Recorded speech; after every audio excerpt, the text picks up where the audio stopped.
Antes de comenzar, suscríbanse al canal y déjenos en los comentarios desde qué país nos están viendo esta noche. Esta es una historia de promesas calladas, de manos que cocinan en silencio y de un hombre poderoso que aprendió, demasiado tarde, a escuchar. A las 5:30 de la mañana, la mansión de los Al-Rashid Belmonte aún dormía bajo el cielo malva de Marbella. Solo una ventana del ala oeste estaba encendida, la de la cocina principal. ¿Quién madruga así, sin que nadie se lo exija? Marisela Arroyo Pacheco, cocinera de la casa desde hacía 22 años, encendía los fogones antes que el sol tocara los limoneros del jardín. Tenía las manos pequeñas, manchadas de tantas cebollas y tantos azafranes. Sobre la mesa de mármol acomodaba los frascos en el mismo orden de siempre: comino, cardamomo, pimentón dulce de la Vera, sal de maras que le mandaba su hermana desde Cusco. Cocinaba para un jeque del Golfo, sí, pero también para una memoria. La señora Farida, madre del señor Yusuf, le había enseñado cada plato durante años, paciente, como quien teje un mantel largo. Marisela, hija, el azafrán se respeta, no se apura. La señora Farida llevaba 8 años descansando en un cementerio de Casablanca. Marisela seguía cocinando como si la oyera entrar. La residencia ocupaba media colina sobre el mar, 22 habitaciones, 2 piscinas, un patio andalusí con fuente de mármol verde y un garaje con 6 automóviles que casi nadie usaba. El servicio era numeroso, pero discreto: 8 personas, 3 turnos, 2 idiomas. Don Aurelio Mondragón Vélez, portero veterano de la finca desde los tiempos del padre del jeque, conocía cada llave, cada cámara, cada puerta secreta. Valeria Cienfuegos Aramburu, la niñera, cuidaba al pequeño Tarik, sobrino huérfano del señor, niño de 7 años con ojos enormes y una tristeza adulta. Esa mañana, el huésped de la casa regresaba sin avisar. Un dato simple, una verdad incómoda. El jeque Yusuf Al-Rashid Belmonte no soportaba que lo recibieran con protocolos.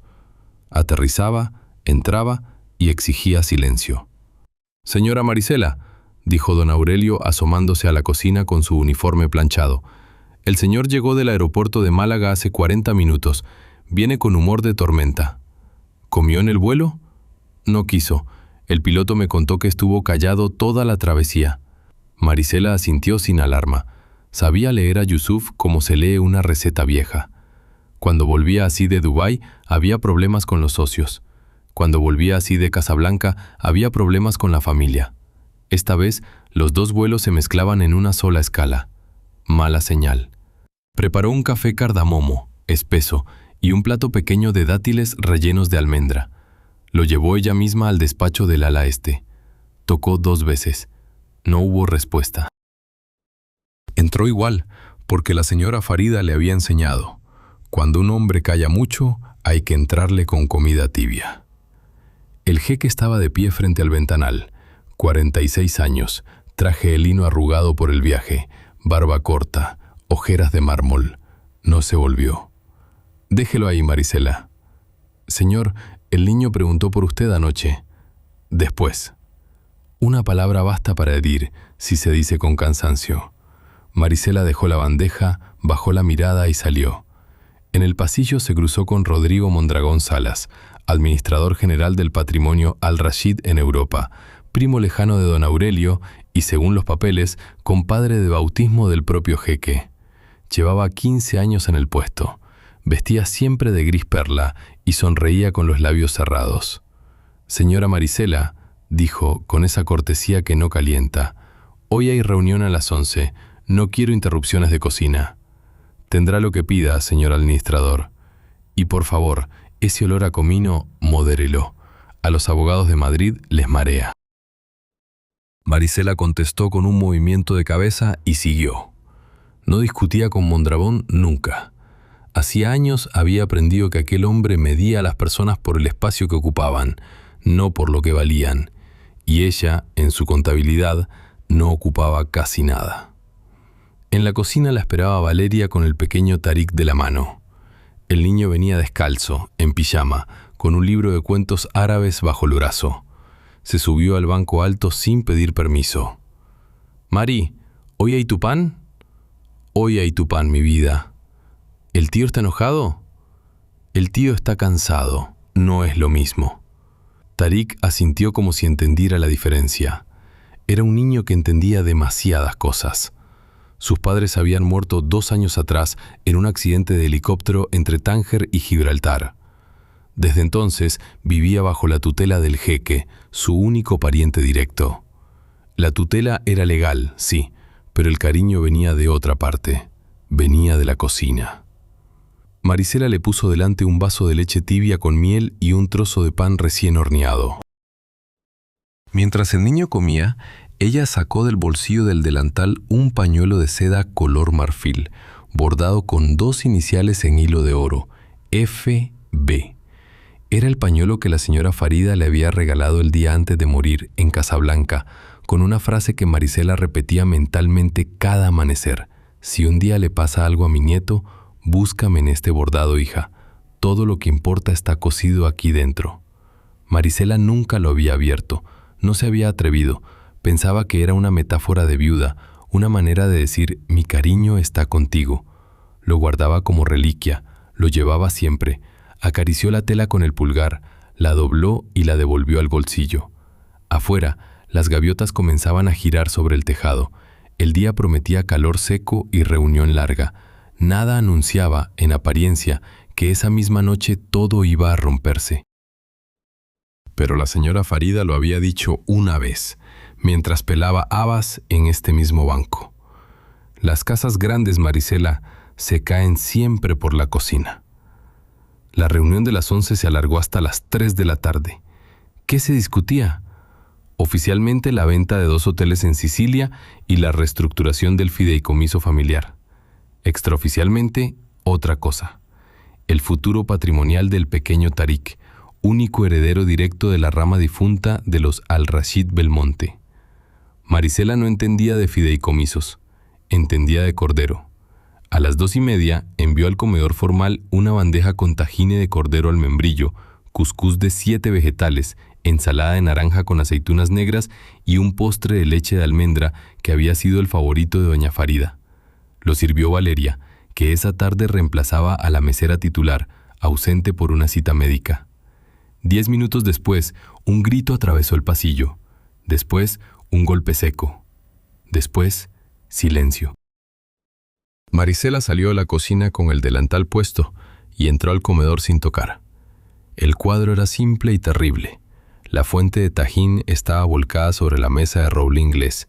El cordero manchaba los papeles legales y Valeria temblaba con las manos vacías y los ojos rojos. El administrador Mondragón se limpiaba la solapa gris con una servilleta de hilo, lentamente, mientras hablaba en voz baja con el jeque. «Señor», decía Mondragón, «esto ya es la 3ª vez este mes. Anteayer fue el vino derramado. La semana pasada los entrantes fríos cuando los pidió calientes. Hay un patrón. Yo no quería decírselo, pero la cocina ya no funciona». «Yo no la tiré, señor», susurró Valeria. «La bandeja estaba bien. Alguien me empujó el codo al pasar». «Nadie te empujó, niña. No mientas delante del señor». El jeque levantó la mano. No gritó. Habría sido más fácil si hubiera gritado. «Marisela».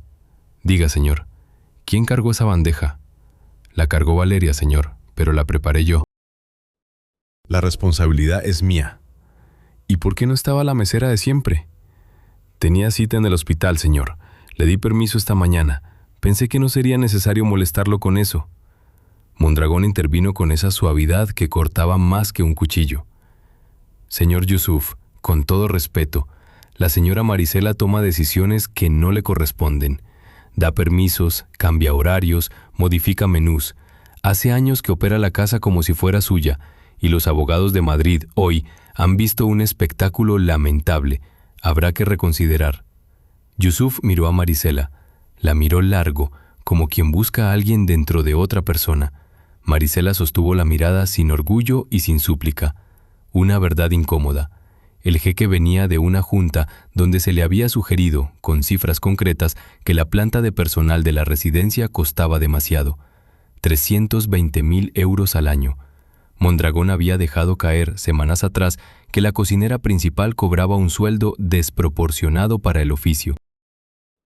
Lo cierto era que doña Farida, en vida, había firmado un contrato vitalicio que Marisela jamás había exhibido ni mencionado. «Marisela», dijo Yusuf, con la voz quieta de los hombres muy cansados, «recoja sus cosas. Pase por administración. Esta noche duerme aquí. Mañana al mediodía deja la casa». El silencio que siguió fue espeso. Valeria abrió la boca para defenderla. Marisela la detuvo con un gesto pequeño. «Como ordene, señor. No es contra usted, es una decisión administrativa». «Sí, señor. Nada más. Ningún reproche, ninguna lágrima». Marisela se inclinó apenas, juntó los pedazos del plato roto en la bandeja, recogió la servilleta sucia y salió del comedor con la espalda recta. Don Aurelio, que había escuchado todo desde el pasillo, se hizo a un lado y bajó la mirada. No se atrevió a hablar. En la cocina, Marisela siguió trabajando. Limpió, ordenó, guardó las especias. Preparó la cena del niño: arroz con leche, pollo desmenuzado, plátano. Lo hizo todo como cualquier otra tarde. Valeria entró llorando. «Mari, esto es injusto. Yo voy y le digo al señor que...» «No, hija, calladita. Pero usted no hizo nada».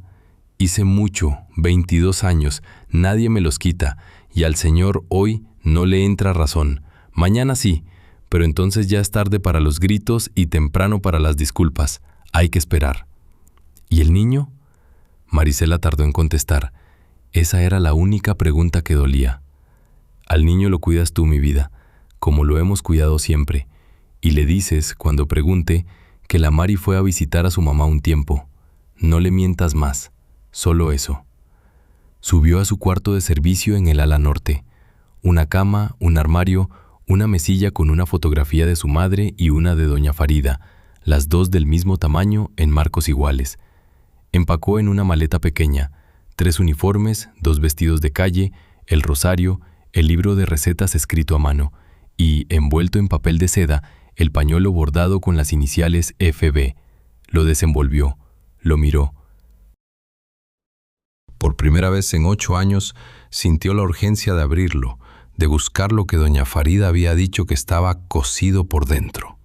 Pasó el dedo por la costura interna. Algo crujía allí, leve, como un papel doblado muchas veces. No lo abrió. Todavía no. «Señora Farida», murmuró mirando la fotografía, «perdón si me tardo, pero le prometo que si el niño me necesita, este pañuelo se abre. Antes no». Bajó a despedirse de Tarik. Le dijo que iba a Málaga unos días, que la portera de un edificio le iba a alquilar un cuarto, que volvería pronto. El niño no lloró, solo se le quedó mirando con esos ojos adultos suyos y le pidió una sola cosa. «¿Me dejas tu número de teléfono, Mari, por si te necesito en la noche?». Marisela anotó el número en una hoja de cuaderno. Tarik lo guardó dentro de su libro de cuentos árabes en la página de la lámpara. Esa hoja, esa noche, cambiaría todo. Marisela durmió mal, no por rabia, sino por costumbre rota. 22 años, despertando en la misma cama del ala norte, habían hecho de aquella habitación un órgano más de su cuerpo. A las 3 de la madrugada, sin embargo, no fue ella la que despertó primero. Fue el jeque. El teléfono privado de Yusuf al-Rashid Belmonte sonó con el tono reservado para emergencias familiares. Un tono que solo conocían 5 personas en el mundo, y 4 de ellas estaban muertas o dormían en esa misma casa. Yusuf se incorporó de golpe. Miró la pantalla. Número desconocido. Prefijo de Marbella. Línea fija. «Diga». Al otro lado, silencio. Luego, una respiración pequeña, agitada. Luego, un susurro. «Tío». Yusuf encendió la lámpara. «Tarik, ¿eres tú? ¿Qué pasa, hijo?». «Tío, no encuentro a Mari. Y el señor Rodrigo está en mi cuarto con otro señor. Están guardando mis cosas en maletas. Dicen que mañana me llevan de viaje. Yo no quiero, tío». «¿Dónde estás llamando?». «Del teléfono del pasillo. Me escondí en el armario de las sábanas». «Tengo el número de Mari, pero no sé marcarlo bien. Solo sé el tuyo de memoria. ¿Puedes venir, tío?». «No te muevas, no salgas. Estoy ahí en un minuto». Yusuf colgó, se puso un pantalón sobre el pijama y caminó descalzo por el pasillo del ala oeste. ¿Por qué Mondragón estaba en el cuarto del niño a las 3 de la madrugada? ¿Por qué con un desconocido? ¿Por qué con maletas? Antes de llegar al ala del niño, una sospecha vieja se le movió en el pecho. Una sospecha que llevaba meses arrinconando con la palabra confianza. El compadre, el hombre del traje gris, el que esta misma tarde había orquestado el despido de la única persona que el niño nombraba antes de dormir. Llegó a la puerta del cuarto de Tarik. Estaba entreabierta.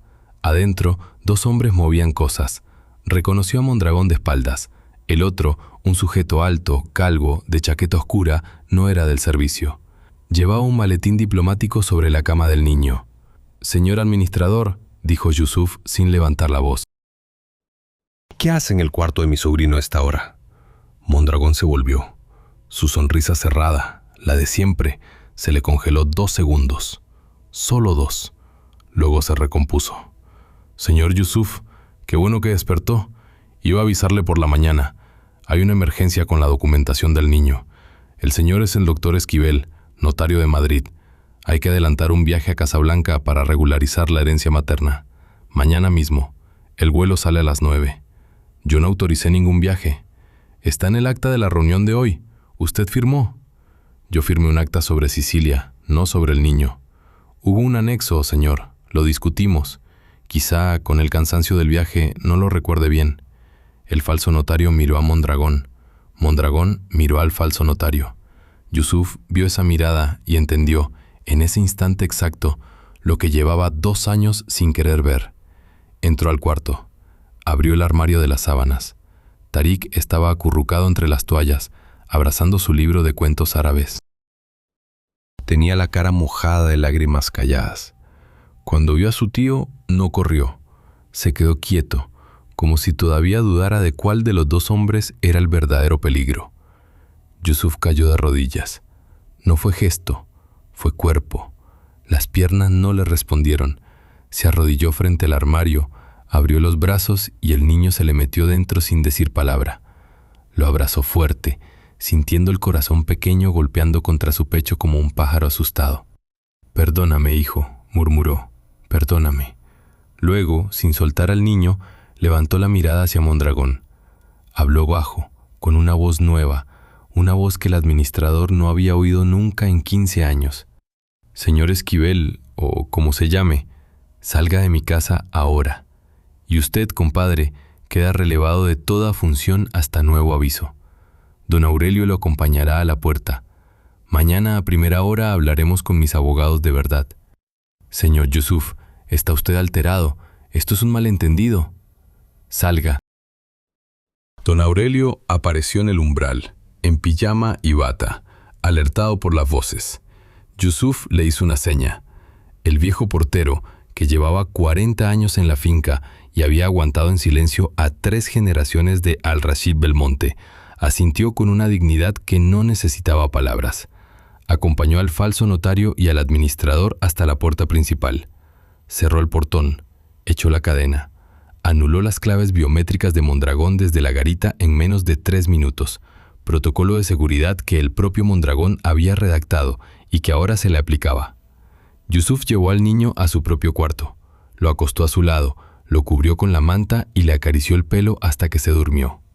Tarik, antes de cerrar los ojos, le tendió la hoja arrugada del cuaderno.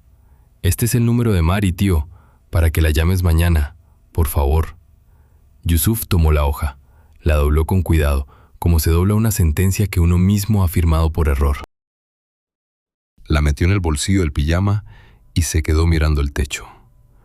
A las 4:20 de la madrugada, en la oscuridad de la habitación, hizo 2 cosas. La primera, llamó por video al jefe de su despacho legal en Madrid y le ordenó congelar, antes del amanecer, todos los poderes notariales del señor Rodrigo Mondragón Salas. La segunda, abrió la hoja de cuaderno y memorizó el número.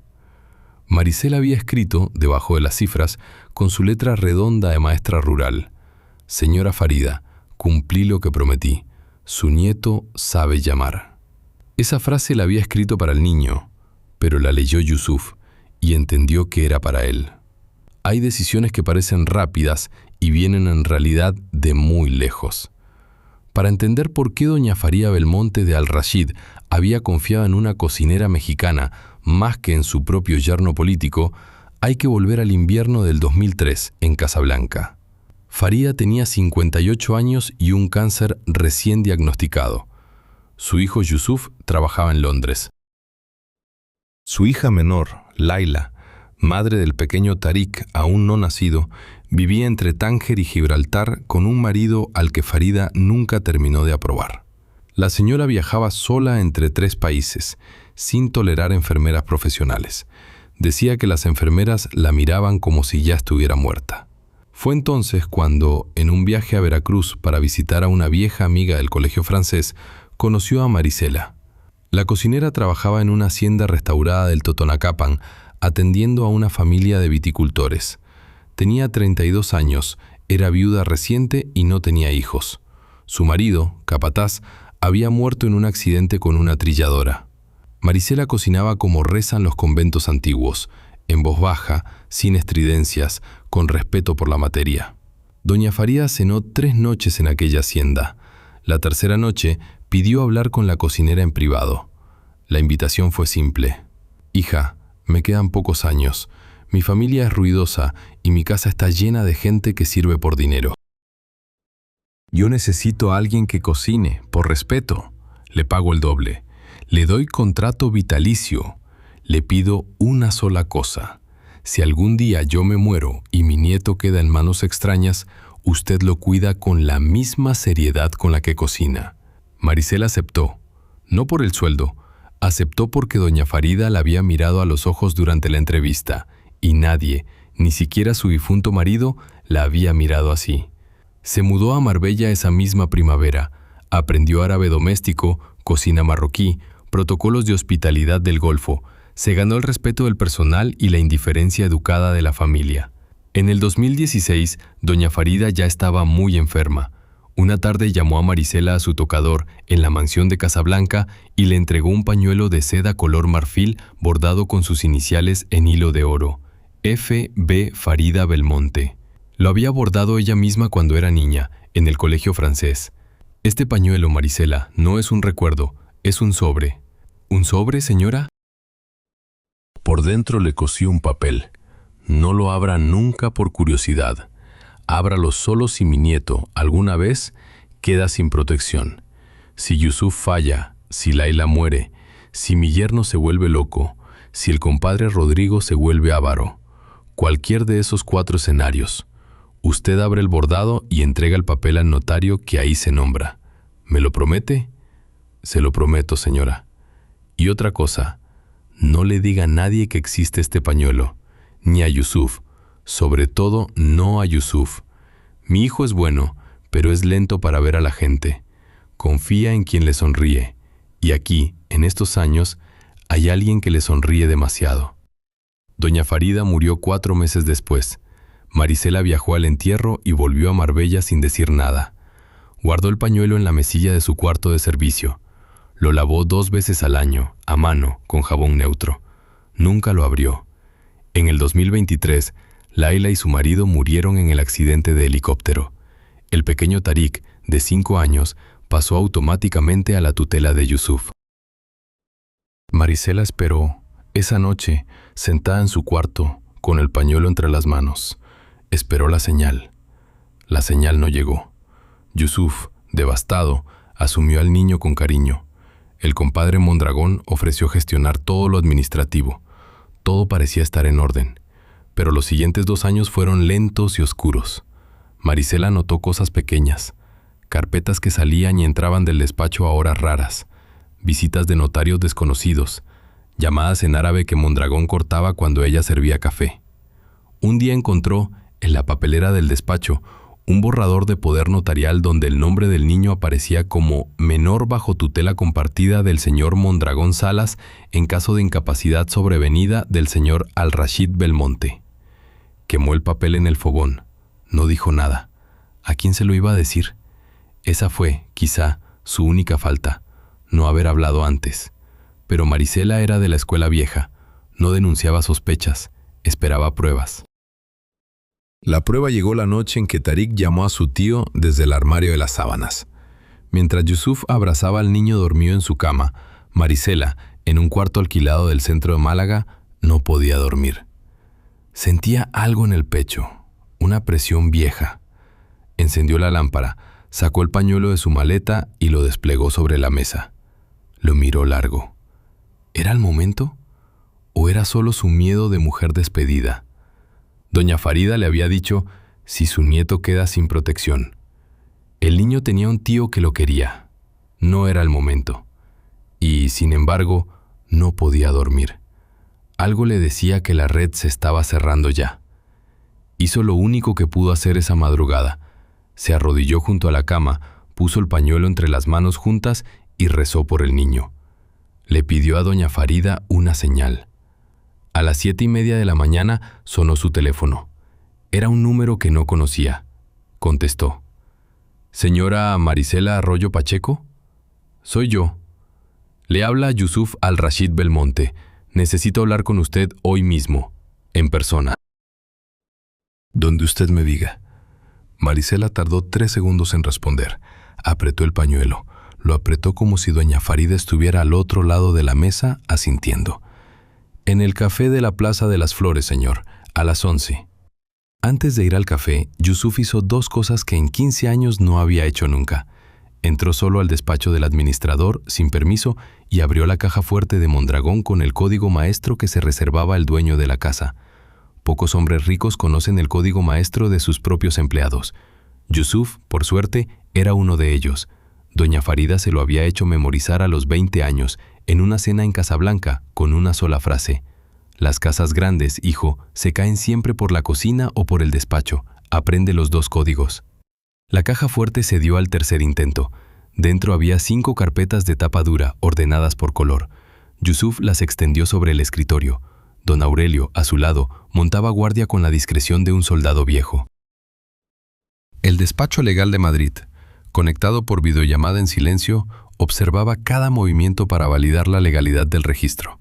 El dueño del patrimonio inspeccionando documentos de su propio administrador, en presencia del jefe de seguridad y bajo asistencia notarial telemática. Procedimiento limpio. Carpeta verde. Contratos de Sicilia. Todo en orden, en apariencia, salvo 2 firmas de Yusuf que él no recordaba haber estampado. Las comparó con su propio facsímile, imitaciones cuidadas pero no idénticas. La Y se curvaba distinto. Carpeta azul. Nóminas del personal de Marbella. Aquí saltaba algo grueso. El sueldo declarado de Marisela Arroyo Pacheco aparecía registrado como 12.000 euros mensuales, más beneficios vitalicios. Yusuf parpadeó. 12.000 euros. Una cocinera. Eso explicaba la insistencia de Mondragón en presentarla como un gasto desproporcionado. Pero Yusuf, que sabía leer balances, vio enseguida la trampa. El sueldo real, según el contrato vitalicio firmado por doña Farida y archivado en el notario de Casablanca, era de 3.500 euros mensuales. Los otros 8.500 los cobraba, mes a mes, alguien con cuenta en Andorra. La cuenta estaba a nombre de una sociedad pantalla, Limonero Atlántico S.L. El administrador único, Rodrigo Mondragón Salas. Una operación pequeña y sucia. Inflar el salario de una empleada querida por la familia, desviar el sobrante a una sociedad propia y a la vez presentarla como cargosa para justificar, llegado el momento, su despido. Doble beneficio. Dinero ahora, eliminación de testigo después. Carpeta roja. Documentación del menor Tarik Al-Rashid Belmonte. Aquí Yusuf tuvo que sentarse. Había un poder notarial fechado 2 meses atrás. Otorgado, en teoría, por Yusuf, ante un notario en Madrid, transfiriendo a Rodrigo Mondragón Salas la tutela administrativa subsidiaria del menor en caso de viaje del titular al extranjero por más de 15 días. Yusuf no recordaba haber firmado ese papel. La firma, otra vez, era casi suya. Casi. Más abajo, copia de un pasaporte marroquí del niño con una nueva foto reciente. Y, peor, 3 billetes electrónicos para vuelos a Casablanca, escalonados en distintos días, todos a nombre del niño y del administrador, sin Yusuf. El primero salía esa misma mañana, a las 9, el que Mondragón había mencionado durante la madrugada. Carpeta amarilla, fideicomiso familiar. Modificaciones sucesivas en los últimos 18 meses, todas firmadas con la misma Y curvada de manera extraña. Cada modificación reducía la porción reservada al menor y aumentaba la porción discrecional del administrador. La suma desviada, a la fecha, ascendía a 4,7 millones de euros, ya transferidos. Ya invertidos, algunos ya gastados. Carpeta gris, la última, correspondencia personal. Y aquí una sorpresa que cambió el tono del descubrimiento. Cartas manuscritas de doña Farida a Mondragón, fechadas entre 2014 y 2016, advirtiéndole por escrito que no se metiera con la cocinera ni con el niño. Una de ellas decía, textual: Rodrigo, si algún día yo falto y usted intenta tocar lo que protege a Marisela o a mi nieto, sepa que dejé un mecanismo de defensa fuera de su alcance. No se lo digo para asustarlo, sino para evitarle una vergüenza póstuma. Manténgase en su sitio. Doña Farida había sospechado del compadre desde mucho antes de morir, y se lo había escrito. Y Mondragón, en lugar de destruir esas cartas, las había guardado. Por arrogancia, por descuido, por la torpe vanidad de los hombres que se creen intocables. Yusuf cerró la carpeta, respiró hondo, miró a don Aurelio. Don Aurelio, lleva usted 40 años en esta casa. Dígame la verdad. ¿Sabía algo de esto? El viejo portero bajó la mirada. Algo intuía, señor, pero yo soy de la generación que no habla sin pruebas, y los criados, cuando hablamos sin pruebas, perdemos el pan. ¿Y la señora Marisela sabía algo? La señora Marisela sabe lo que ve, y ve mucho, pero ella tampoco habla sin permiso. Su difunta madre, doña Farida, la educó así. Yusuf cerró los ojos un momento.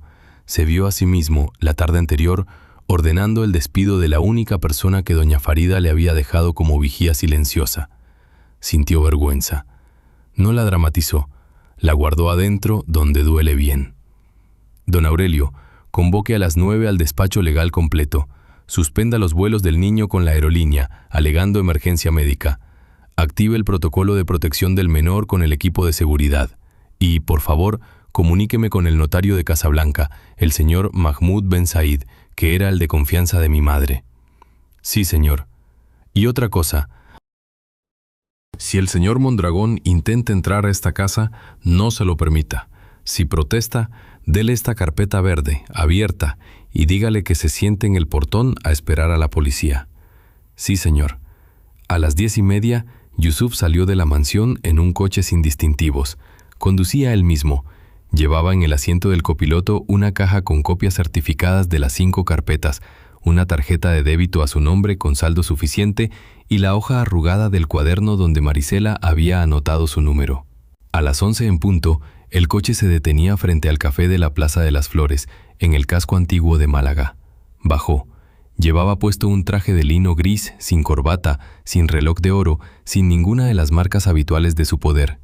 Cruzó la plaza a pie, entre macetas de geranios, y entró al café. Marisela ya estaba sentada en una mesa del fondo.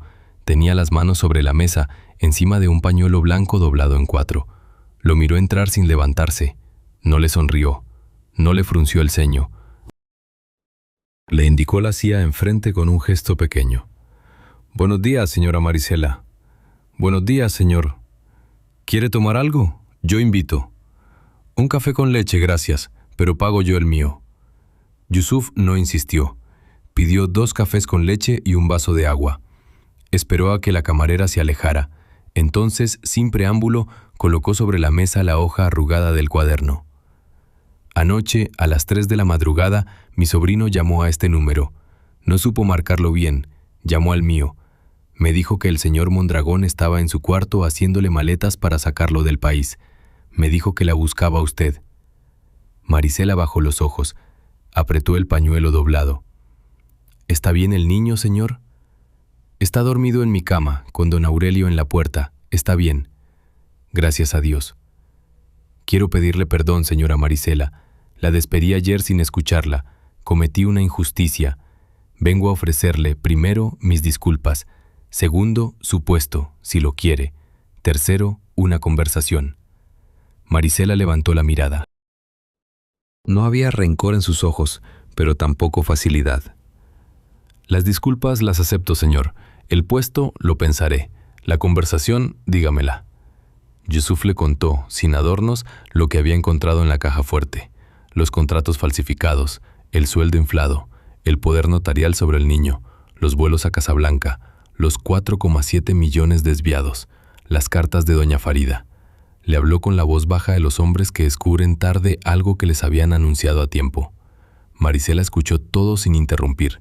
Cuando Yusuf terminó, ella tomó un sorbo de café, despacio, y dijo: «Su madre me lo advirtió, señor, en el 2016. Me dijo que el compadre Rodrigo le sonreía a usted demasiado. Me hizo prometer 2 cosas. La primera, cuidar al niño si quedaba sin protección. La segunda, no decirle a usted nada hasta que el peligro fuera evidente. Yo creía que el peligro nunca iba a ser evidente. Discúlpeme si callé demasiado». «No tiene que disculparse de nada». «Sí tengo». Porque mi madre, la señora Farida, no me pidió ser cobarde, me pidió ser prudente. Y a veces la prudencia se parece tanto a la cobardía que una se confunde. Yusuf guardó silencio. Aquella mujer hablaba con una claridad que no había escuchado en ninguna sala de juntas. Después de un momento, ella desdobló el pañuelo blanco que tenía sobre la mesa. Pero no era el pañuelo de seda marfil con iniciales bordadas en oro. Era un pañuelo corriente, de algodón, con un dobladillo simple. «Este no es el que usted está pensando, señor. Este es uno de los míos. El otro, el que su madre me dio, lo dejé en mi cuarto alquilado. No lo cargo en la calle». «¿Mi madre le dio un pañuelo?». «Le explicaré en su momento. Primero hablemos del niño». Yusuf asintió. Empezaron a planear, allí mismo, en aquel café de la Plaza de las Flores, los próximos pasos. Mientras hablaban, Marisela hizo 2 llamadas. La primera, a Valeria Cienfuegos Aramburu, la niñera. La segunda, a don Aurelio Mondragón Vélez, el portero. Valeria llegó al café a la media hora, con los ojos hinchados de haber llorado toda la noche. Se sentó. Marisela le tomó la mano. «Hija, cuéntale al señor lo que viste anteayer en el pasillo del despacho». Valeria respiró hondo. «Señor, anteayer, cuando entré a cambiar las flores, vi al señor Mondragón con un hombre desconocido. Estaban revisando el pasaporte de Tarik. Y el hombre le decía: «La foto está bien, pero hay que cambiar la fecha de emisión, si no en la frontera saltan dudas». Yo no entendí, pensé que era trámite normal. No dije nada porque me dio miedo. Perdóneme». «No hay nada que perdonar, hija. ¿Reconocerías al hombre si lo vieras de nuevo?». «Sí, señor. Era calvo y tenía una cicatriz en el cuello». «Es el mismo que estaba anoche en el cuarto del niño». Don Aurelio se incorporó por videollamada desde la garita de la finca. Aportó lo suyo. Durante los últimos 18 meses, había anotado en un cuaderno propio, sin que nadie se lo pidiera, todas las visitas al despacho de Mondragón fuera del horario laboral. 27 visitas. 3 recurrentes. El falso notario calvo, una mujer rubia con acento argentino que se hacía pasar por asesora fiscal, y un funcionario del Registro Civil de Málaga que había sido cesado 6 meses antes por una causa abierta de cohecho. «Don Aurelio, ¿por qué ha anotado usted estas visitas?». «Porque su difunta madre, señor, me dijo hace años una cosa que se me quedó. Aurelio, si un día ve usted entrar gente extraña a esta casa por la puerta de servicio, no diga nada. Anote. Anotar es la dignidad del que no puede hablar». Yusuf sintió un nudo en la garganta. Su madre, 8 años antes de morir, había desplegado una red de testigos silenciosos. La cocinera con el pañuelo, el portero con el cuaderno y, sin que él lo supiera, probablemente otros más. Una red diseñada no para vengarse de nadie, sino para proteger a un niño que aún no había nacido cuando ella ya estaba enferma. «Don Aurelio, ese cuaderno suyo, ¿me lo puede traer esta tarde?». «Lo tengo aquí mismo, señor. Lo he tenido en el bolsillo durante 4 años». Una verdad incómoda. Las casas ricas se protegen no por sus guardaespaldas, sino por los empleados antiguos que han aprendido a callar bien. Yusuf lo entendió esa mañana, frente a 3 tazas de café con leche y una hoja arrugada de cuaderno. Cuando salieron del café, el sol estaba alto. Marisela aceptó volver a la mansión, pero con una condición: dormir esa noche todavía en su cuarto alquilado hasta que el niño estuviera fuera de peligro legal. Yusuf aceptó. Le pidió, eso sí, que estuviera a las 4 de la tarde en el despacho del notario Ben Said, que llegaba en avión desde Casablanca a las 2. «¿Llevará usted ese pañuelo de mi madre, señora Marisela?» Marisela lo miró largo. Asintió una sola vez. «Lo llevaré, señor. Y, si su madre lo permite, esta tarde lo abrimos juntos». Antes del notario, Yusuf hizo algo que no estaba en el plan.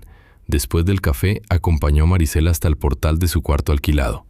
No por curiosidad de rico ni por gesto paternalista, por necesidad de ver con sus propios ojos dónde había mandado a vivir, sin saberlo, a la mujer que su madre le había confiado. El edificio quedaba en la calle Lagunillas, en la parte vieja de Málaga, cerca de un mercado de pescado y una iglesia pequeña de azulejos azules. 4 plantas, fachada amarilla descascarada, portal con rejas, escalera estrecha. La portera, una mujer gallega de pelo blanco, los miró pasar con curiosidad pero sin preguntar. Marisela vivía en la 3ª planta, en un cuarto interior de 12 metros cuadrados con baño compartido al fondo del pasillo. La ventana daba a un patio de luces. La cama era estrecha.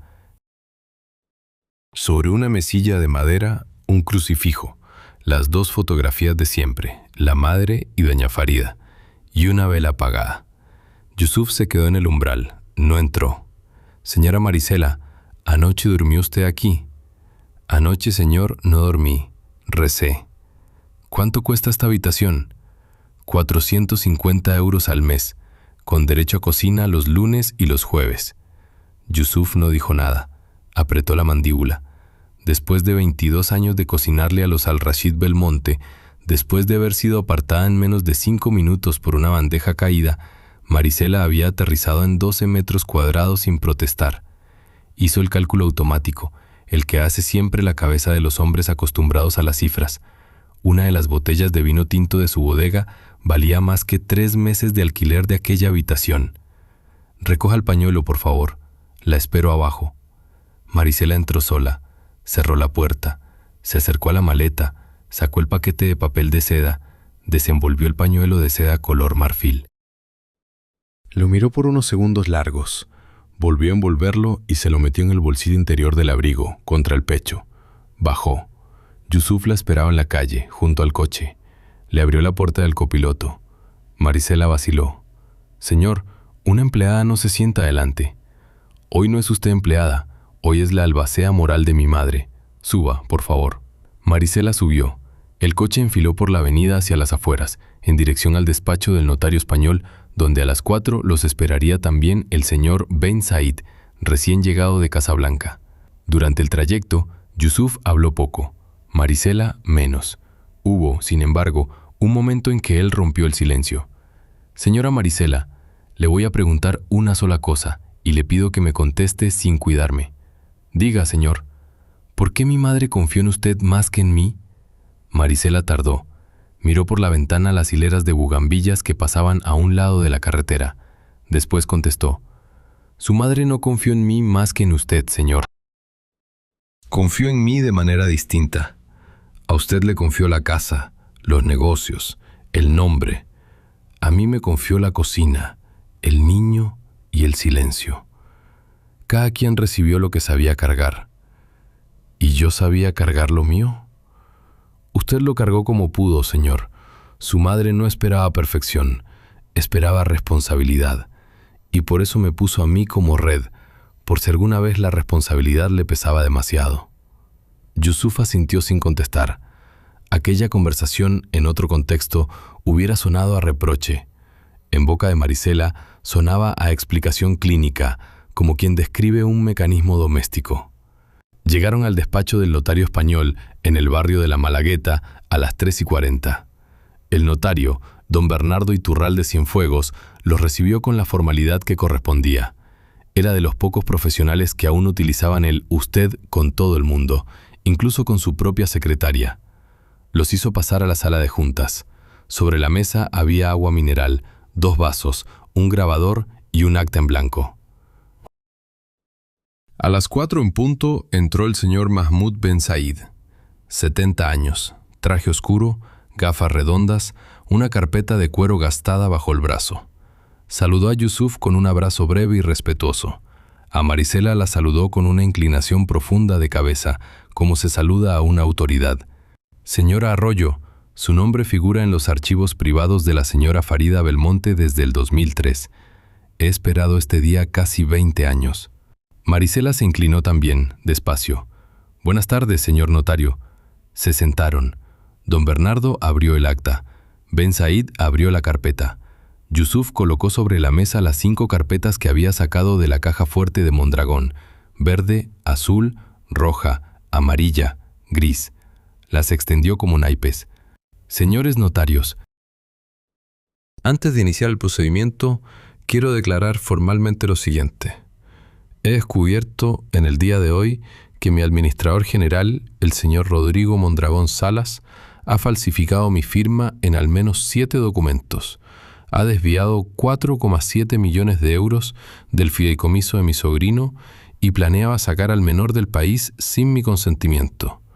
Solicito que esta declaración conste en acta y que se inicien las diligencias correspondientes. Don Bernardo grabó. Ben Said tomó nota. Cuando Yusuf terminó, se hizo un silencio breve. Entonces Ben Said miró a Marisela y dijo con voz neutra: Señor Arroyo, por instrucción manuscrita de mi clienta, la difunta señora Farida Belmonte, fechada el 14 de marzo del 2016 y depositada en mi notaría de Casablanca, en este día y ante estas personas, le solicito formalmente que exhiba el documento que ella le confió. Marisela puso las 2 manos sobre la mesa. Despacio, sacó del bolsillo interior del abrigo el paquete de papel de seda. Lo desenvolvió. El pañuelo apareció, doblado en 4, marfil claro, con las iniciales FB bordadas en oro en una esquina. Los 3 hombres lo miraron en silencio.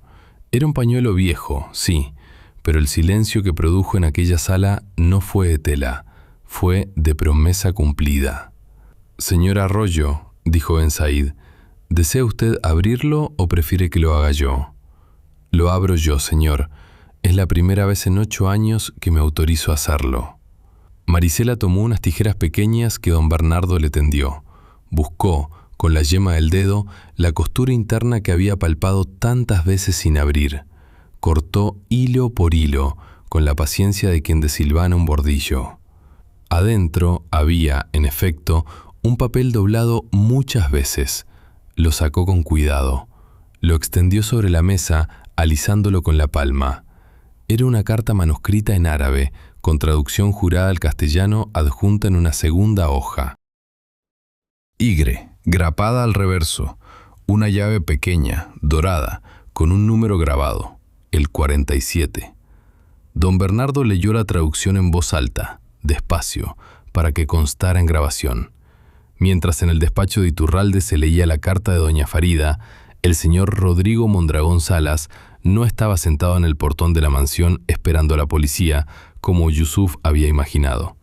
Estaba, en realidad, 32 kilómetros más al sur, en una habitación del aeropuerto privado de Marbella-San Pedro, intentando ejecutar el plan B. El plan A había sido sacar al niño esa madrugada en el vuelo comercial de las 9. Fracasó. El plan B era más caro y más sucio. Un jet privado a Casablanca a las 6 de la tarde, con un piloto sobornado, con documentos provisionales emitidos por el funcionario cesado del Registro Civil de Málaga y con la complicidad de la mujer rubia argentina, una tal Beatriz Solar Echeverry, que viajaría como tía materna ficticia del menor. El plan tenía un problema. Necesitaba al niño. Y Mondragón ya no podía entrar en la finca. Su tarjeta biométrica estaba anulada desde las 4:15 de la madrugada. Sus llaves físicas habían sido cambiadas por don Aurelio antes del desayuno. Su acceso al sistema interno de cámaras bloqueado.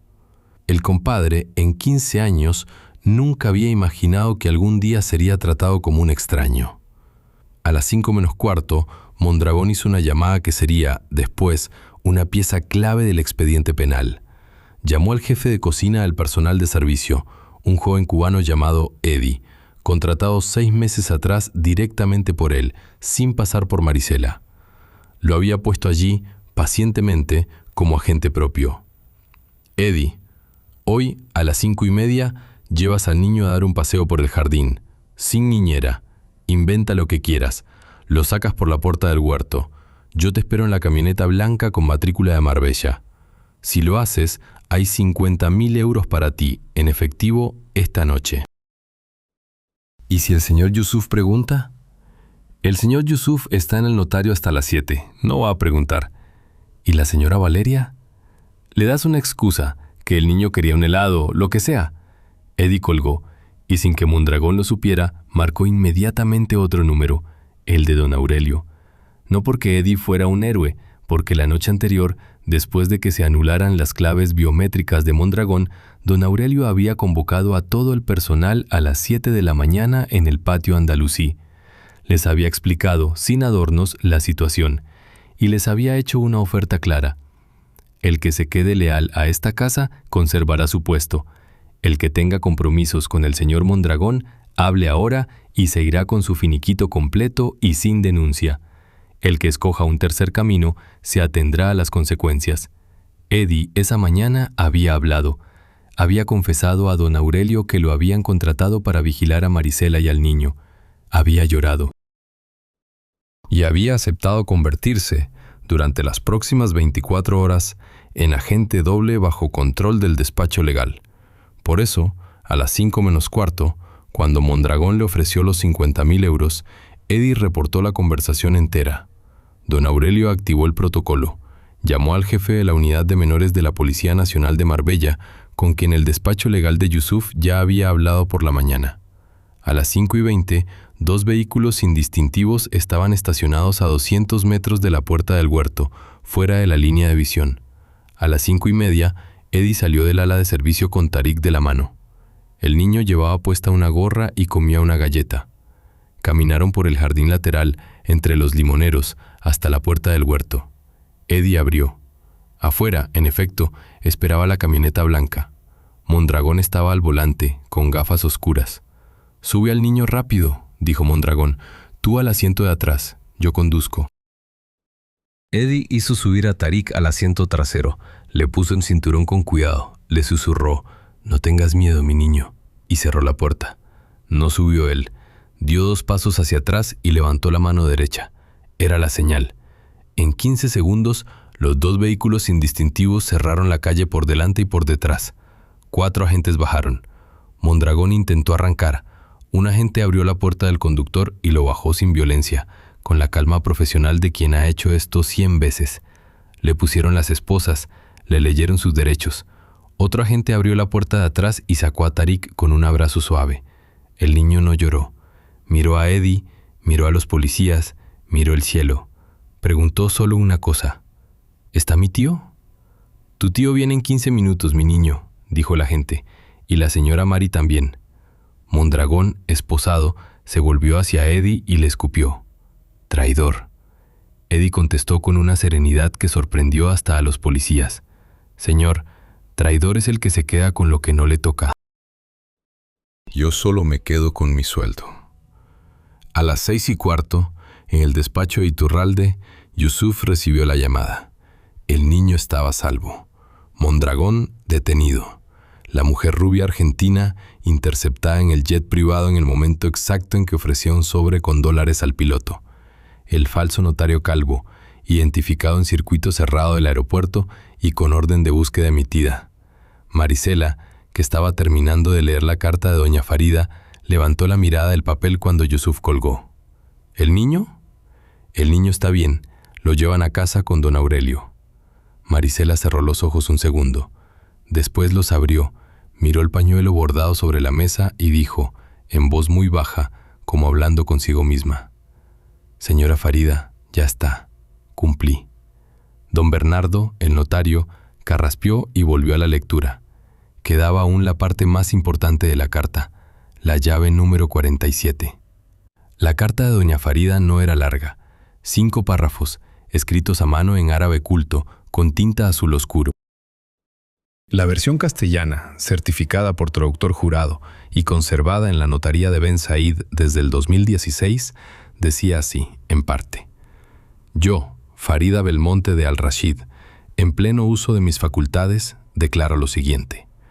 Conozco a mi compadre Rodrigo Mondragón Salas desde hace 18 años. Lo recibí en mi casa porque mi marido se lo pidió. Lo acepté como administrador porque mi hijo Yusuf confía en él.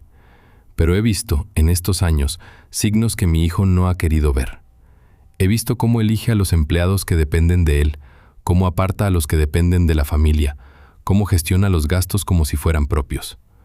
No tengo pruebas todavía. Tengo intuición de madre y de comerciante. Por eso he decidido lo siguiente. En la caja fuerte número 47 del Banco de Crédito Mediterráneo de Casablanca, sucursal del Boulevard de la Corniche, dejo depositadas 3 carpetas. La primera contiene el testamento real, firmado y sellado, que actualiza mi última voluntad y deja sin efecto cualquier modificación posterior obtenida bajo presión o engaño. La segunda contiene copias certificadas de los contratos vitalicios firmados con la señora Marisela Arroyo Pacheco y con el señor Aurelio Mondragón Vélez. La tercera contiene un informe privado elaborado por un auditor independiente que contraté en el 2015 sobre las operaciones del señor Mondragón Salas con la sociedad Limonero Atlántico S.L. La llave física que abre esa caja fuerte está cosida dentro del pañuelo de seda marfil con mis iniciales que entrego a la señora Marisela Arroyo Pacheco. La autorización de acceso registrada en la sucursal es a 2 firmas, la de la señora Arroyo y la del señor notario don Mahmoud Ben Said. Mi hijo Yusuf podrá acompañarlas como observador, pero no podrá retirar los documentos sin la firma conjunta de los 2 primeros. Esta cláusula no es desconfianza, hijo mío, es protección. Si algún día alguien te obliga, bajo amenaza, a sacar esos papeles, podrás decir con verdad que no está en tu mano hacerlo. En cuanto al menor que aún no ha nacido, hijo de mi hija Laila, le designo como tutora moral en caso de que Yusuf no pueda ejercer la tutela legal o sea incapacitado por cualquier motivo, a la señora Marisela Arroyo Pacheco, con todos los derechos y deberes que la legislación marroquí permita para una persona de su nacionalidad y condición.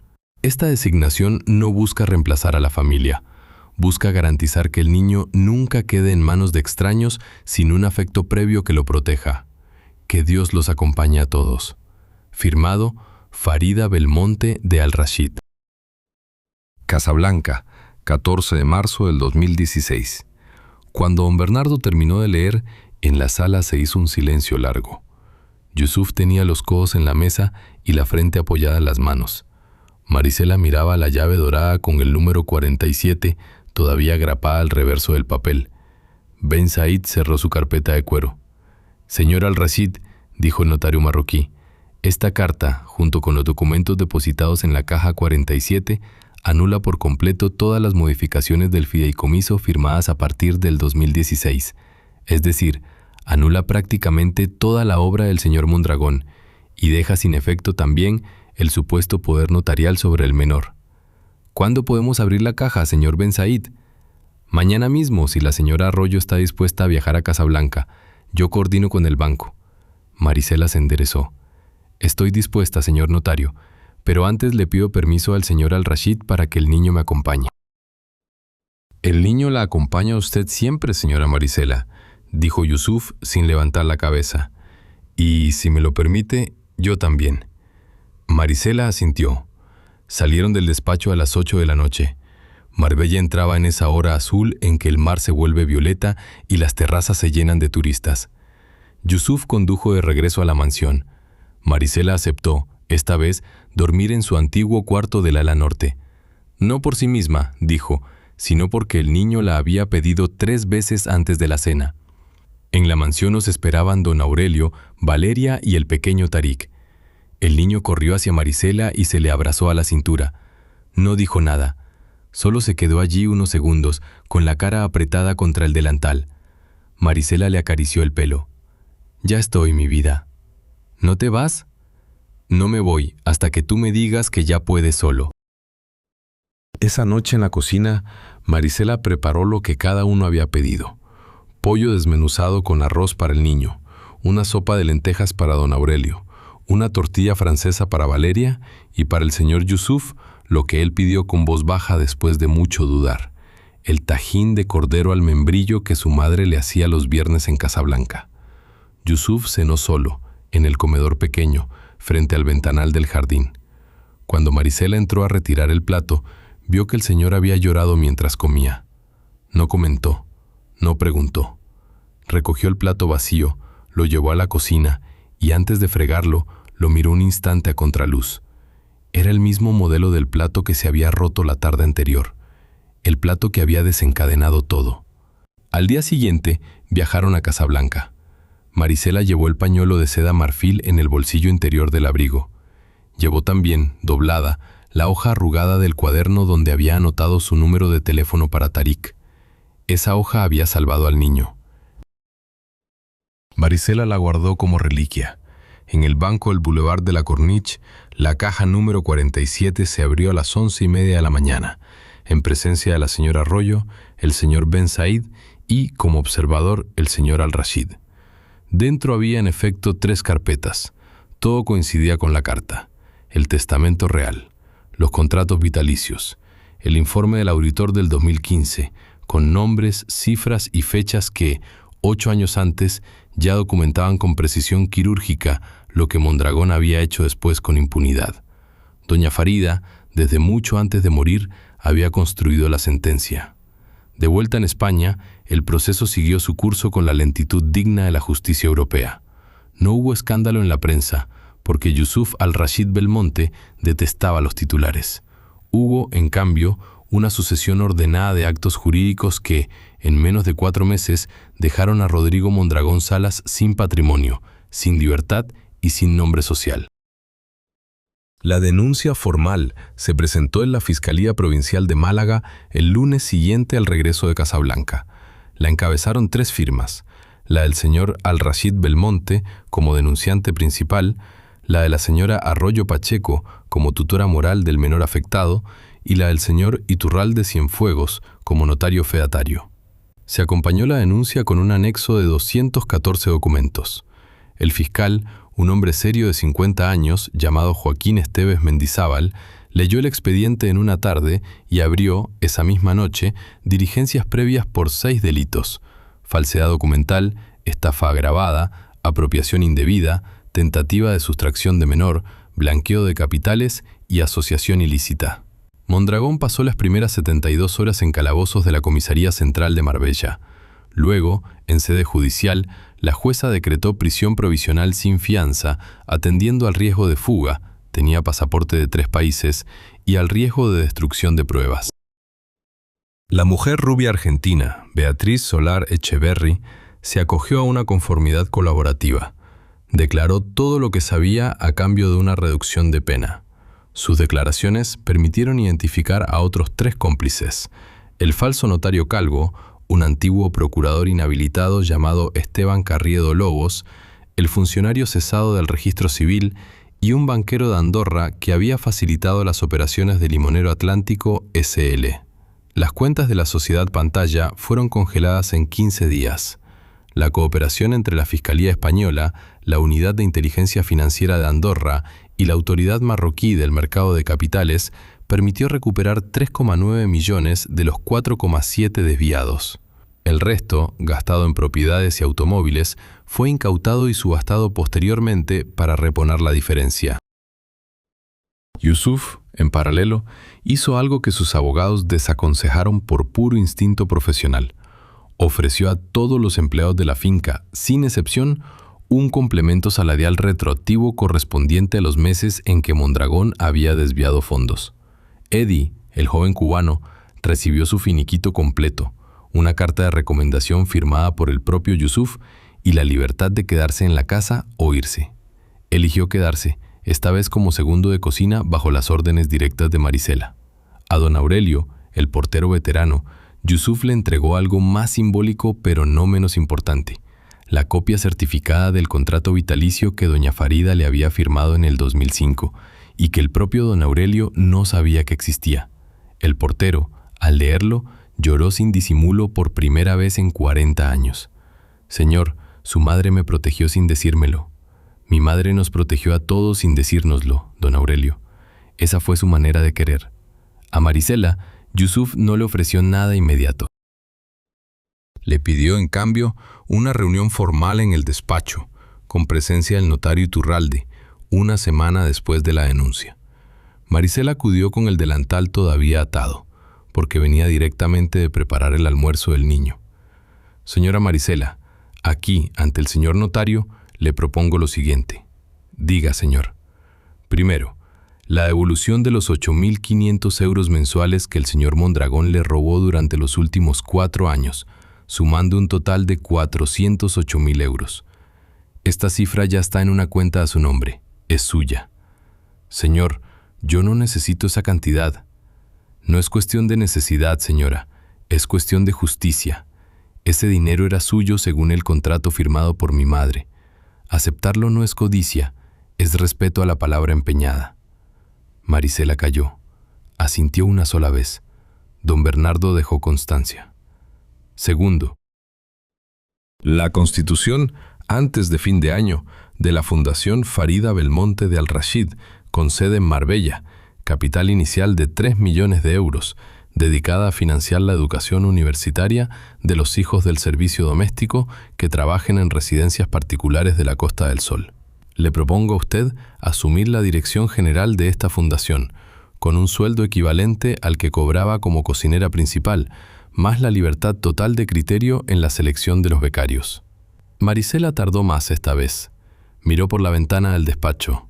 Vio, al fondo, el huerto donde 2 meses atrás un compadre infiel había intentado meter al niño en una camioneta blanca.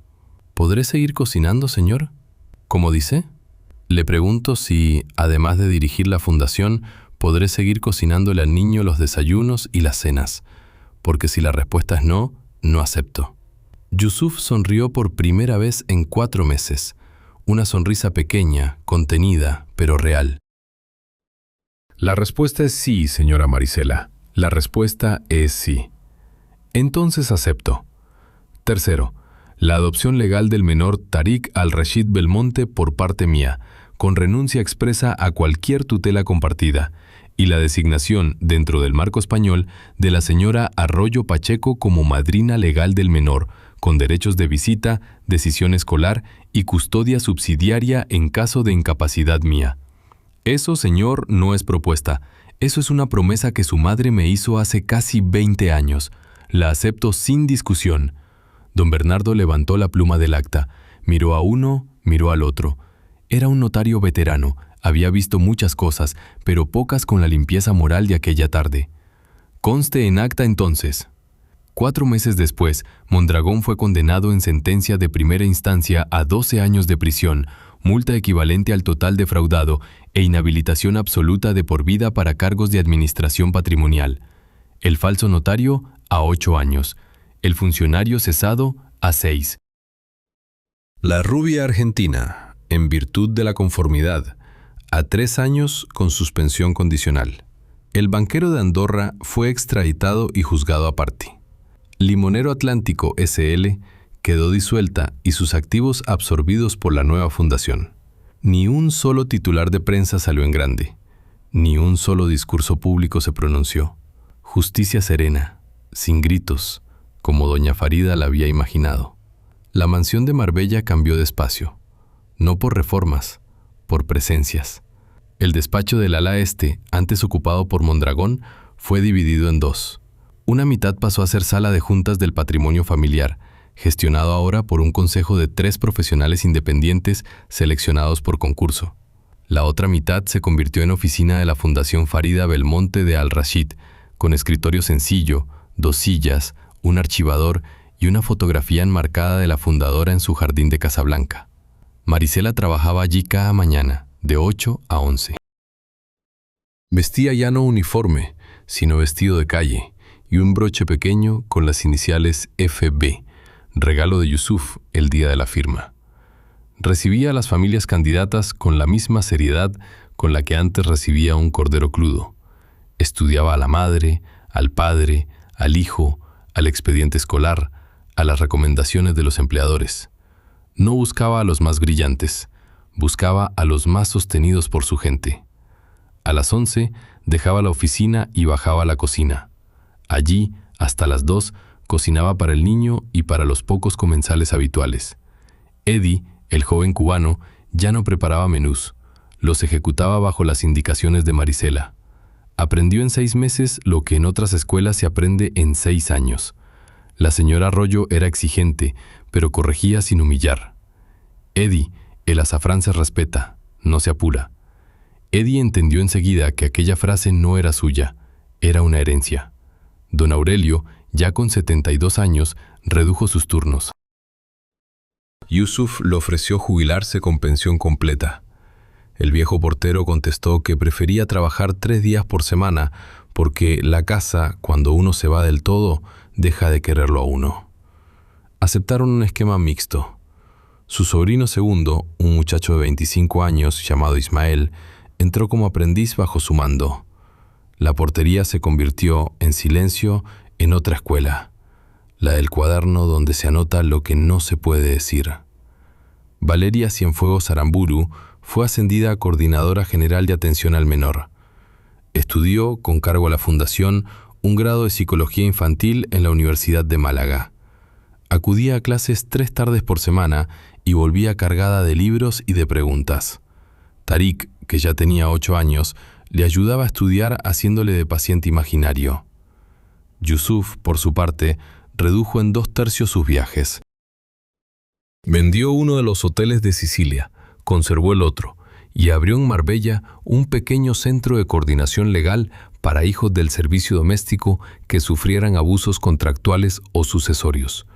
Lo bautizó Defensoría Belmonte. La dirigía un abogado joven contratado especialmente, una mujer llamada Almudena Ruiseñor Castaño, hija de una asistenta de la barriada de Lagunillas que, de niña, había vivido en el mismo edificio amarillo donde Marisela había alquilado, durante una semana, aquel cuarto interior de 12 metros cuadrados. La Defensoría atendió, en su primer año, 162 casos. Ganó la mayoría, perdió algunos. Pero, sobre todo, instaló en la Costa del Sol una idea que antes no existía, la de que los empleados domésticos tenían derecho a un abogado gratuito y especializado, sin tener que pedirlo como un favor. Yusuf cambió también, despacio, por dentro. Aprendió a desayunar en la cocina, no en el comedor pequeño. Aprendió a llamar a las personas por su nombre completo, no por su función. Aprendió a escuchar antes de ordenar. Aprendió, sobre todo, a hacerle preguntas a Marisela cada vez que tenía una duda importante. Algunas prácticas, otras no tanto. Señora Marisela, ¿usted cree que mi madre me perdonó haber tardado tanto en ver? Su madre, señor, nunca le pidió que viera rápido. Le pidió que, cuando viera, no apartara la mirada. Eso lo cumplió usted. ¿Y usted me perdonó haberla despedido? Señor, yo no tenía nada que perdonarle. Esa tarde, usted no me despidió a mí. Despidió a una sospecha falsa que le habían sembrado. Yo seguí siendo la misma cocinera. Lo que cambió fue su mirada. Yusuf asentía, callado. Marisela, con la misma calma, volvía a su cebolla. El pañuelo de seda marfil con las iniciales FB, una vez cumplida su función, no fue guardado en una caja fuerte ni en un museo. Marisela lo lavó por última vez, lo planchó con cuidado y se lo entregó a Yusuf una mañana en la cocina antes del desayuno. Señor, este pañuelo era de su madre. Cumplió lo que tenía que cumplir. Le toca a usted decidir dónde descansa. Yusuf lo recibió con las 2 manos, lo miró largamente. Señora Marisela, si me lo permite, lo enmarcamos los dos y lo colgamos aquí, en la cocina, sobre la mesa de mármol, no en una pared del despacho ni el comedor, aquí, en el sitio donde mi madre quiso que estuviera la verdad. Me parece bien, señor. Esa misma tarde, un carpintero del pueblo subió a la mansión con un marco de madera de olivo y un cristal antirreflejos. El pañuelo fue extendido sobre un fondo de terciopelo color crema, sin tensar, con todos sus pliegues. Se colgó en la pared de azulejos blancos, justo encima del banco alto donde Tarik se subía cada mañana a desayunar. Una placa pequeña de bronce, debajo, decía solo 4 palabras: para que no se olvide. El niño, la primera vez que lo vio, preguntó: «Mari, ¿qué es eso?» «Eso, mi vida, es el silencio de tu abuela». «¿Y por qué está en la cocina?» «Porque las casas grandes, hijo, se caen siempre por la cocina y se levantan también por la cocina». Tarik se quedó mirándolo un rato largo. Después se subió al banco y pidió su pan de cada mañana. Yusuf, desde el umbral, escuchó la escena. No interrumpió. Solo, esa noche, antes de acostarse, escribió en una libreta personal una frase corta, en árabe, que tradujo después al castellano y guardó en el cajón. «Mi madre construyó esta casa con palabras dichas a las personas correctas. Yo la mantengo viva intentando no equivocarme de oyente». Pasaron 2 años. La Costa del Sol siguió girando con sus turistas, sus yates y sus titulares ruidosos. Adentro de la mansión Al-Rashid Belmonte, el tiempo se medía de otra manera. Por las cosechas del huerto, por las visitas del notario Ben Said, por los cumpleaños del niño, por las graduaciones de los becarios de la fundación. La Fundación Farida Belmonte de Al-Rashid había entregado, en su segundo año de funcionamiento, 82 becas universitarias. Hijos de jardineros, de niñeras, de porteros, de cocineras, de choferes. Algunos estudiaban Derecho, otros Medicina, Ingeniería, Magisterio. Marisela los recibía, uno por uno, antes del inicio de curso, en su oficina pequeña del ala este. Les daba un sobre con la beca, un cuaderno nuevo y una sola frase, siempre la misma: «Hijo, hija, el que estudia no se olvida de quién lo cocinó. Si se olvida, devuelve la beca». Ninguno la había devuelto. La Defensoría Belmonte, dirigida por Almudena Ruiseñor Castaño, había abierto 2 sedes más, una en Sevilla y otra en Cádiz. Llevaba el caso de una niñera ecuatoriana despojada de su contrato vitalicio por una familia de banqueros. El caso de un mayordomo gallego despedido tras 40 años de servicio sin finiquito. Y el caso de una cocinera dominicana acusada de robo por una cubertería que nunca había existido. Los 3 casos se ganaron. Las sentencias, tibias en multa pero firmes en doctrina, empezaron a citarse en los manuales jurídicos como Doctrina Belmonte. Rodrigo Mondragón Salas cumplía condena en una prisión de régimen ordinario en las afueras de Madrid. Su mujer se había divorciado. Sus hijos no lo visitaban. Le quedaban, según el cómputo penitenciario, 8 años por delante. Una vez, en el segundo aniversario de la sentencia, escribió una carta breve dirigida al señor Al-Rashid, pidiendo no perdón, sino comprensión por las circunstancias. Yusuf leyó la carta, la dobló y la guardó en el mismo cajón donde tenía su libreta personal. No contestó. No por rencor, por respeto al silencio que doña Farida le había enseñado. Tarik cumplió 10 años en la primavera del segundo año. La fiesta fue pequeña, en el patio andalusí, con 12 compañeros de colegio, una tarta de almendra hecha por Marisela y un cuentacuentos contratado en el casco antiguo de Málaga. El niño pidió un solo regalo, que le dejaran pasar la noche en el cuarto del ala norte, en la cama estrecha donde Marisela había dormido durante 22 años. Marisela aceptó. Esa noche se acostaron los dos, ella en una butaca, él en la cama, y se contaron historias de la señora Farida hasta que Tarik se quedó dormido. Marisela apagó la luz y se quedó un rato mirando las 2 fotografías de la mesilla, la de su madre, la de doña Farida. Les habló en voz baja, en español neutro de Veracruz. Ya está, señoras, el niño está crecido, y la casa en orden. A finales de aquel verano, Yusuf, Marisela y Tarik viajaron juntos a Casablanca. Era el aniversario de la muerte de doña Farida. Llegaron al cementerio musulmán de Ain Seba por la mañana temprano, antes del calor. Yusuf llevaba un ramo simple de jazmines. Marisela, nada en las manos, porque, según ella, a su madre no le hacen falta flores, le hacen falta cuentas claras. Tarik llevaba en el bolsillo interior de la chaqueta una copia pequeña en tela del pañuelo de la cocina que Marisela le había bordado a mano con la ayuda de Valeria durante el invierno. Se quedaron de pie junto a la tumba. Yusuf rezó en voz baja, en árabe. Marisela rezó en voz baja, en español. Tarik, que ya leía suficiente árabe, leyó la inscripción de la lápida en voz alta para los tres. Farida Belmonte de Al-Rashid. Cocinó verdades difíciles para que sus hijos las aprendieran a digerir. La inscripción no era convencional, era la que Yusuf había encargado 6 meses después de los hechos, modificando la lápida original. Marisela, cuando la vio por primera vez, asintió sin decir nada. Camino del aeropuerto, Yusuf detuvo el coche en una pastelería antigua de la Medina. Compró 3 cajas de pasteles de miel y almendra, los favoritos de su madre. Una para el equipo del notario Ben Said, otra para llevarse a Marbella. La tercera se la entregó a Marisela. «Señora, esta es suya», sin discutir. Marisela la recibió con las 2 manos. «Gracias, señor. La compartiré con el niño y con don Aurelio. Como usted disponga». En el avión de regreso, Tarik se durmió con la cabeza apoyada en el hombro de Marisela. Yusuf, en el asiento de al lado, miró durante un rato largo aquella escena.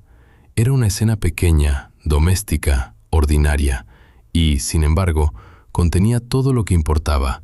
Una mujer que había cumplido una promesa, un niño que había sido salvado por una llamada de madrugada, y un hombre que había aprendido, demasiado tarde pero a tiempo, a reconocer dónde se cocinaba la verdad de su casa. Yusuf abrió su libreta. Escribió, en castellano esta vez, una frase corta. El que despide a la cocinera por error no pierde a una empleada, pierde la memoria de su madre. Yo casi la perdí. Marisela me la devolvió. Cerró la libreta. Miró por la ventanilla las nubes blancas sobre el estrecho. Pensó en el pañuelo enmarcado en la cocina, en la placa de bronce, en las 4 palabras, para que no se olvide. No se olvidaría. Esa era la única promesa que le quedaba por cumplir, y la cumpliría cada mañana, al bajar a desayunar, mirando el bordado marfil con las iniciales FB sobre el banco alto del niño. Porque las casas grandes, en efecto, se caen siempre por la cocina. Pero, cuando hay una cocinera fiel y un hijo que aprende a escuchar a tiempo, también desde la cocina se vuelven a levantar. Y, cuando se levantan así, ya no se caen tan fácilmente, ni siquiera cuando un compadre infiel intenta empujarlas. Doña Farida lo había sabido siempre. Sus 2 discípulos, el rico y la invisible, lo aprendieron juntos. Y el niño, que era el motivo de todo, creció en el centro exacto de esa enseñanza, con un pañuelo bordado sobre la cabeza, sin saber del todo lo que había costado, pero sintiendo, en cada pan tibio de la mañana, que estaba a salvo.